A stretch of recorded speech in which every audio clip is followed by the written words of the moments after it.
Ladies and gentlemen, Shared Skies, the new season has started, and just an hour ago, and I played my first three sets. I wanted to play with an old team, but first, actually, we should talk about don't use your TMs on fixing the camera there. Don't use your TMs on your Mon yet. The new moves are not in. You should hopefully that is knowledge. I did put that in my community post. I saw Home Slice Henry had posted it as well.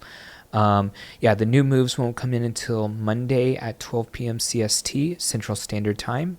So that is June 3rd, 12 Central Standard Time, noon.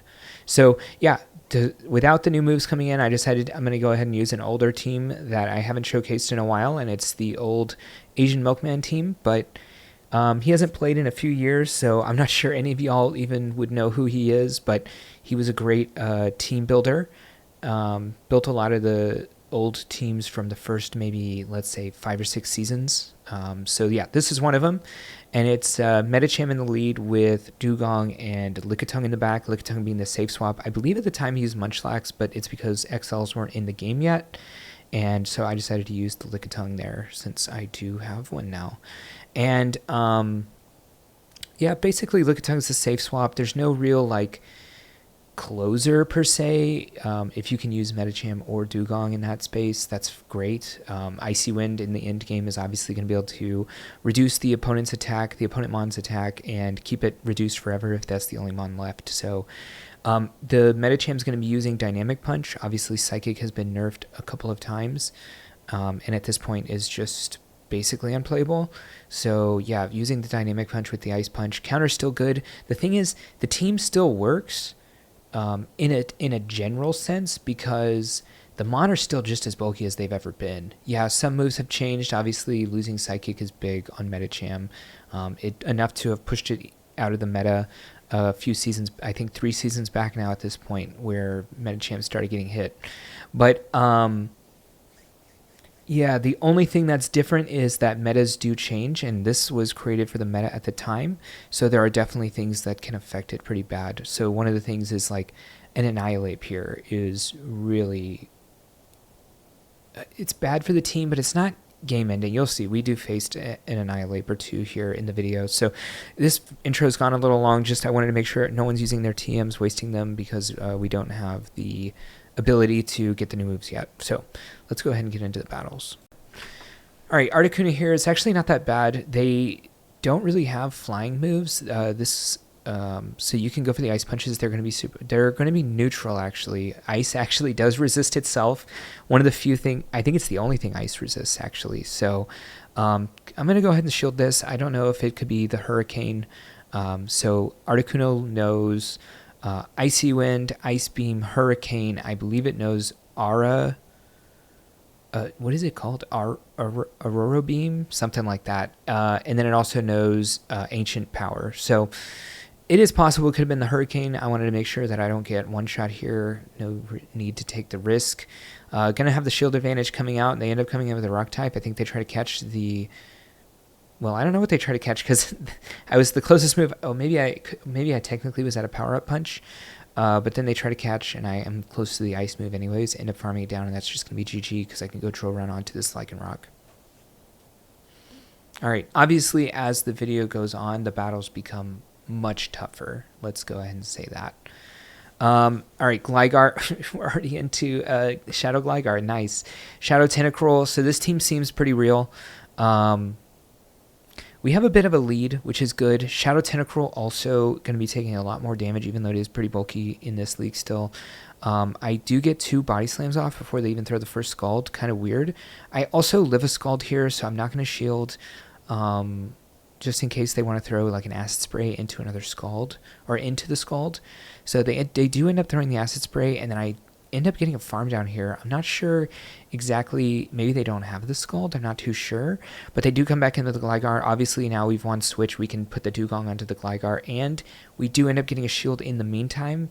I think they want to go for like a big farm down. But they end up throwing on really good timing here, which really makes me think that, I don't know, maybe they weren't running Scald. Because now I can go for the farm down here. They do end up switching into the Lantern. Again, the nerfs had not happened yet, so Spark Lantern is so good still in this meta. So I'm going to be coming back in with my Medicham. I'm just going to throw Dynamic Punch. No need to bait here. I already have the shield advantage, and I'm also fine just sacking this Medicham and going all in on Dewgong if they decide to shield here. And then if they don't decide to do anything, I'm just going to throw this Ice Punch. And I go ahead and undercharge a little bit because I'm like, something weird's happening, but they end up shielding. I'm like, maybe they actually want to go down, come in, get some energy on Gligar. Although, to be fair, it wouldn't really matter. I still have the Dewgong, but that was my thinking process there. Going to shield this. Obviously, we're not too worried about Gligar, plus I'm already at an Icy Wind. I can throw the Icy Wind at the Gligar, and it's going to be GG. Yeah, they already used both their shields, so that's going to hit. Nice. Dewgong, still a hard Gligar counter. All right, so I left this one in. The reason I left this one in is because it's good to know some of the Mon, even though that they're weird. I know that Banette has Thunder, just because I made a Shadow Banette one time. I know it has Thunder and Shadow Ball, basically, and it has Shadow Claw. Yeah, it can learn Shadow Claw. This one obviously is using Hex, but I just wanted to show this because I obviously go for the shield there. It took me a long time to decide whether or not I wanted to shield there. I ended up shielding at the last possible second because I was like, I technically don't die to a Thunder, but I cannot have a Shadowmon onto my Medicham. And that's really the main thing I wanted to showcase from this battle. A lot of Scythers. I think I actually played against 2 Scythers in this starting set. So when people go Battle League without choosing a team, it chooses for them, and a lot of the teams have like Scyther on it, which is interesting. Obviously, the come in Turtonator, and I have Drill Run, which is one of the great things about Dewgong is the coverage that it has. Can hit the flyers, can hit the dragon, can hit the fires, can hit a lot. All right, Azumarill here in the lead. This is a tough matchup for me. Sometimes I'll go straight for the Power Whip, which means I won't be able to get it right when on time, because technically on the 1-turn switch in, they will beat me to the Play Rough, which means I'm going to take this damage before they switch in. I thought it was a Skeledirge, ends up being a Marowak. Probably better for me in the end, because at the least I won't be getting hit with the only possible super effective move they can go into the Medicham with when I lose this matchup, because I assume I'm going to lose this matchup. I'm going to go for the Zero Shield, is Shadow Bone, or I guess it could be Shadow Ball as well. So with that, I'm at least good, because at least I'm not getting hit by the super effective Shadow Ball or Disarming Voice that a normal Skeledirge would have. And then I have to make a decision here. They're not really at another move, so I'm going to come in with a Dewgong, get a little bit of energy, hopefully have that energy lead against their Azumarill. They went out after they threw at 6 for the Play Rough, so it's 5 to the next Play Rough. For Azumarill, Play Rough is 6-5, 6-5, so that's good to know. And then it's 5 every time for an Ice Beam, and 7 every time for a Hydro Pump if they have Bubble, which I think is the only thing Azumarill knows. If it knows anything else, I don't know what it is. So that's it. That's what you're going to see. I decide up front I'm going to shield once. And then I have to make a choice if I'm going to Drill Run or Icy Wind. And they end up trying to catch a Drill Run on Altaria, and that's just going to be game, because now I'm just going to go for the farm down on this, and then I'll probably just Icy Wind the Azumarill a million times, and even the Ice Punches from Medicham will end up taking it out. Hisuian Electrode. So it's actually got really interesting typing, and I think it's actually pretty good in Great League. It's not like A tier or even B tier, but maybe it's C tier, which means it's going to be super fringe, probably just outside like Whimsicott fringe, so in that range. But it is interesting, though. It can be a core breaker to a lot of things, and not a lot of grass is being used nowadays. It is quite bad against Gligar. That is the biggest not against it. But anyways, I end up going for an Ice Punch at the beginning, and they do end up shielding, and then they shield again, and I decide, you know what, I have a lead, I'm just going to go into Lickitung, and I'm going to soak damage. They end up coming in with a Swalot, so I know that Swalot is super tanky. It has an extreme HP stat. I think its defense is actually not that good, but its HP is extreme. And the funny thing is, the only reason I know that is from Sylph, the old grassroots tournaments before GBL was a thing.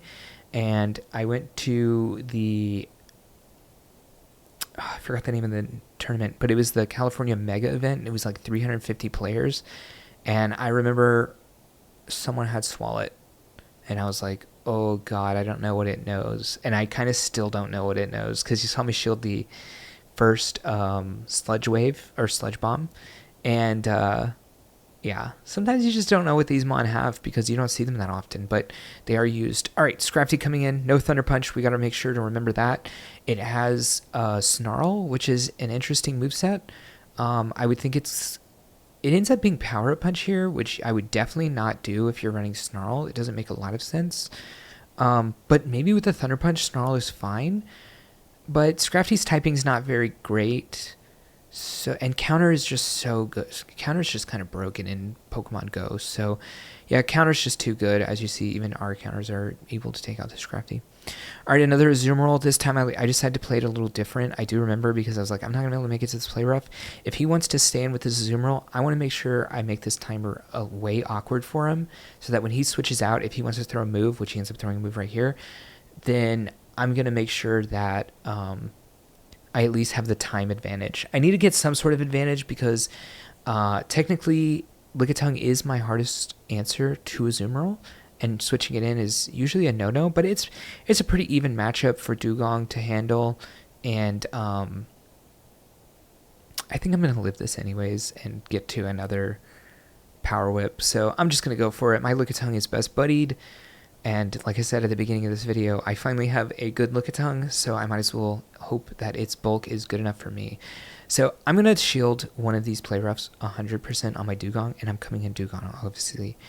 And I'm going to probably take one more of the hits and try to get close to 100 energy. And then have a move for the next thing coming in. They obviously haven't shown us any of this line. They've only had a Azumarill on the lead, but we do have both shields, and Dewgong is a coverage monster. So we're really going to hope that Dewgong can do some work here. I do wait a turn to see if he switches, because we did get caught on the drill run earlier, and I wasn't paying as much attention as I should. They do end up coming in with an Alolan Sandslash, and as I know from the comments, it does survive. I think I said in the other video when we were showing the Alolan Sandslash, the Shadow Alolan Sandslash Shadow Venusaur team, I should know that it survives. And then I throw on bad timing here specifically because it's the most energy I can gain. And they end up catching on a Gligar, which this was the worst possible move to throw at Gligar. But I'm 3 turns away, which means I will beat it. I will outpace it to an Aerial Ace because 3 3-turn moves is 9 total turns. And that's Ice Shard is a 3-turn move, and 5 2-turn moves, which is what Gligar has as Wing Attack, is 10 turns. So we'll always 9 is lower than 10, so we'll always beat it to that 10. So Carbink here is a fine matchup. You'll shield the first move if they go up to 13, which is how much it takes to get to a Moonblast, and then so we'll shield, and then we'll throw at 12 on the way back, and we'll throw Dynamic Punch. And it will KO. You can throw at 11 if you lose your nerve. They do catch on Gligar, which sucks. But I do have Dewgong, and now it has at least a little bit of damage. I'm actually going to... can I go for farm down here? Yeah, I can. So I'm going to go for the full farm down here. It is a regular Gligar, so we're not going to be too pressured by the digs. As you can see there, 2 digs, probably not even going to be enough to KO. They're going to come back in with Carbink. Obviously, throw the drill run. Don't get fancy with an icy wind. Yeah, he's shielded, but that's fine. And then he throws his energy here, which means great. Medicham can go for even more energy here against this thing.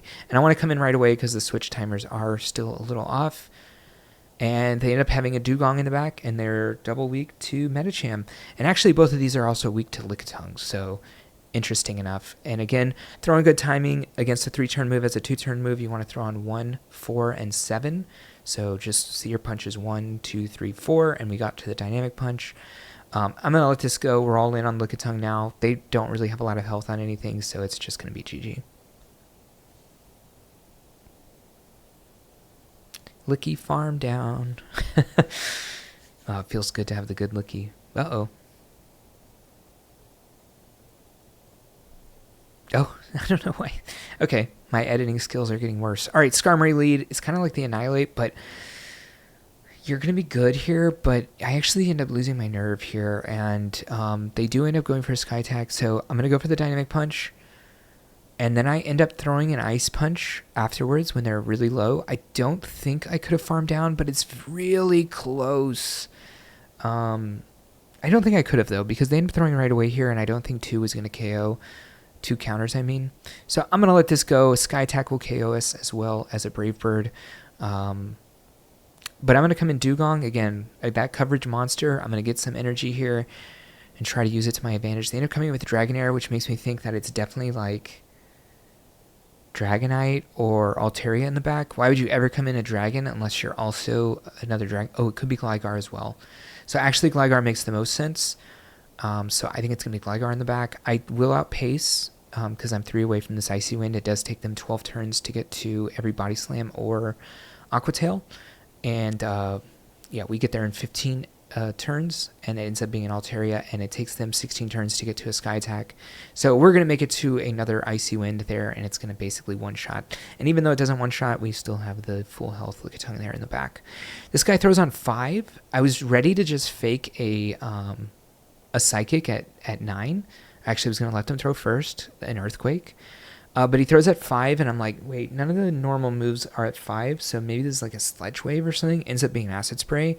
And then they throw on 7 again here, and I'm like, okay, 7 is Stone Edge. We resist it, even though our defense is double lowered, we do resist it. So I'm just going to throw another Ice Punch here. I know I win CMP, and we do CMP to the next move. And then it's about maintaining this Medicham. I'll probably end up switching to Lickitung no matter what. I end up lagging on the switch, which is weird. I didn't get a counter through.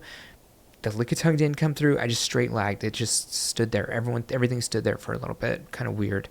But it's fine. I just want to throw in good timing here. Now, the timing of the 1-turn move to the 5-turn move, you're just going to have to count the licks. And I want to go 4 in between every time to fully maximize everything there. And that's just going to take time looking at your Mon. You can see the red tongue showing up on the Talonflame's head there. That's what you got to aim for. I can't really teach the timing on that one. You're just going to have to learn it. I'm going to go ahead and double shield and fully farm this down. And again, going to let that coverage monster go ahead and do what he does best. Let this Dewgong go through. Now, actually, interesting story while we're here. This Dewgong I got from Chicago Go Fest from 5 years ago. Like 2019, I think. So I got it with the double moves from some random nice person there that wanted to trade. I forgot exactly what I traded for it, but we got 5 or 7 lucky trades a day. Actually, do I have the... Oh, I don't have the sign in here. I might run and get it at the end of the video just to show it, but... yeah, again, another Carbink lead here. It was superior in the end, so after we lowered it once, I knew that the Aerial Ace probably wasn't going to KO. Aerial Ace is kind of just a bad move, and even one turn reduced, or one attack step reduced is going to make it even worse. Again, I'm going to shield the first one. It takes 13 turns to get to Moonblast on the first one. I'm not sure if it takes 13 to get to the second one, so I would just CMP on 12, or if you lose your nerve, throw on 11. I ended up going for this next Dynamic Punch. It definitely KOs. So we spent a shield to get a lot of energy on this Medicham. Ends up being a Trevenant here in the back. And I don't really want to go into Dewgong here. It already has an energy lead. So I'm just actually going to switch to my hard counter and hope that I can get energy on Dewgong for later. Ends up being a Decidueye. So it's AVB. Going to be double grass. Not only double grass ghosts in the back. Pretty rare, to be honest. I guess Pumpkin Boo is the other thing that it could be. And I try to get to this Body Slam, but they end up throwing on great timing here. I couldn't farm them down or anything, so gonna let my Dewgong get an extra Ice Shard, which is nice. I still have the shield to play with. I can take one Seed Bomb. Actually, Seed Bomb not even buffed here. Wigglytuff is one of the things I was afraid of, along with Annihilate, because what do I have to switch into? I have this Lickitung, which is obviously bad. They double resist the licks, so all I can really do is the Body Slam damage. They end up having Ice Punch, which is okay for me. At least I have a little bit of a lead, so I know I'm going to probably be able to get a shield here. And then I'm going to really hope that the bulk really saves me here and lets me get to another one. But I did take some charms earlier, and I end up missing it by by 1 turn, so half a second away. And I'm just going to go for the farm down here. If they have Psychic, It's better than anything I can do to them, I guess, but Psychic is so terrible now that whatever. And then I don't want to take damage there, and they end up having a Beedrill. Oh, and I play this kind of terrible, but I'm like, what can they really have here? I'm going to shield the first move and then go for something. And then I literally said in my head, the worst thing that could happen is Fell Stinger. Ends up being Fell Stinger, so I have to shield the next move no matter what. But hopefully I can get a farm down here, and then throw some Icy Winds into the Wigglytuff, and then hope that Medicham can live. Medicham is super bulky, y'all. Remember why it was good. It had extreme bulk. So I'm going to throw an Icy Wind here just to survive the charms. I'm going to throw again. They decide not to shield this. Makes sense. But the next one, they're going to probably have to shield. They're getting way too low. This technically doesn't KO them, but it'll put them in counter down range. But they're 2 times now attack reduced, so I'm hoping that a Disarming Voice doesn't do much here. I mean, it is super effective, but 2 times reduced? Yeah, we're going to make it to the Dynamic Punch. Kind of barely, by the way. One more counter would have killed me, so really good for us to get this one. And that's going to be all the games. All right, so those are the 3 sets I played in the first day of, I was about to say Go Fest because I have it on the mind, but I wanted to show y'all, those are the first 3 sets of, what's the name of the season? Shared Skies. I wanted to show y'all this. This is where I got the Dewgong. Ice Shard, Icy Wind. Someone had it. Everyone was just holding these around, and I had the legacy moves before charge TMs were a thing. So this Dewgong's IVs are god-awful. I think it's better than you would think. I think it's 277 if I remember right. But I'm not going to get my phone right now. But this is how I got my Dewgong. And then I missed Venusaur Community Day at the time. Because someone... okay, well, it's getting too weird now. Someone was sick and I had to take care of them that day. And... yeah, so I missed that day the first time around, and again, Elite TMs weren't a thing, so I didn't have that Venusaur. And then Charizard I played when I really didn't know what I was doing. It was before PvP, I think, and I didn't really keep any, and the only one I leveled up was this shiny Charizard, which looks badass, and I thought it looked badass at the time, and it was like 1700 or something, because I didn't care about under 1500. I wasn't into the PvP scene at that time. Anyways, that's the first day of Shared Skies. Let me know what teams y'all are running without the new moves and everything. And yeah, if you like this video, hit the like button. If you haven't, or you think you have, but you should check if you're subscribed or not. And I'll see you in the next one. I just wanted to showcase this team because I shouldn't have said see you in the next one yet. Because there's a reason these teams were good in the day. They're still bulky enough to win. It's just a matter of, does the meta favor them and the new mons? And the answer is kind of no, because Gligar's pretty tough, obviously, for Medicham. No, well, but you have Ice. Okay, so Annihilape's pretty tough. It's really impossible, I think, to kind of win. But, I mean, we did beat one Annihilape in the video. I did lose my first game to an Annihilape. I actually lost another game to a Poliwrath lead. But anyways, I'll see you in the next one. Hey, thank you for watching the video, and if you want to continue to support me, definitely click that subscribe button. You'll see any content coming out, and if you want another video on this same league for some more tips and tricks to other teams, check that video out right there, and I'll see you in the next one.